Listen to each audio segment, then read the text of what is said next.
recent Gallup poll finds only 9% of Americans think Congress is doing a good job. That is a record low. And these days, deadlock is more common than not. And as the national debt ticks past $17 trillion, a local lawmaker wants change. As News 12's Chad Mills tells us, a bill he pre-filed this morning could start a national conversation.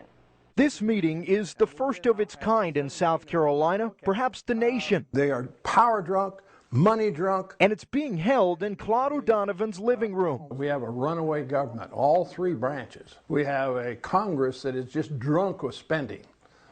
And we have an executive branch that is drunk with power. So O'Donovan is rallying behind a bill with a bold idea. And it was pre-filed this morning by Representative Bill Taylor of Aiken. The federal government's out of control. Everyone knows that.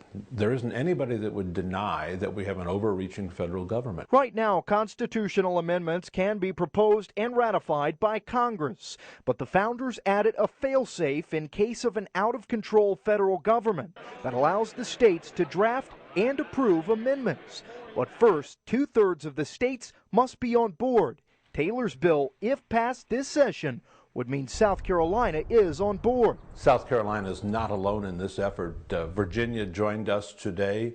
Florida, I'm told, will be later this week. There's 18 more states that are prepared to pre-file this legislation. Is this about who is in the White House currently? Oh no, this is not about President Obama. This is not a red movement or a blue movement. This is an American movement.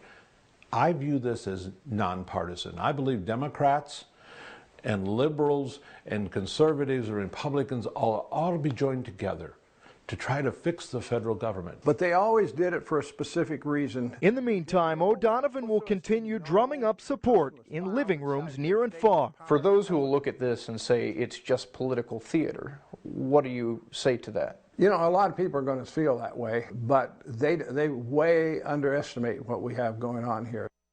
We asked O'Donovan what kind of amendments he wants. He actually pointed out a couple that people on both sides of the aisle might want: term limits for politicians, a balanced budget amendment, and something to stop the debt and spending. Meredith. But Chad, this is going to be an uphill battle, Sure. and I understand you talked to other lawmakers. Are they on board with this too? Well, some still say they need more time to learn about the bill and ask questions. A Democrat I talked to says he needs more time too.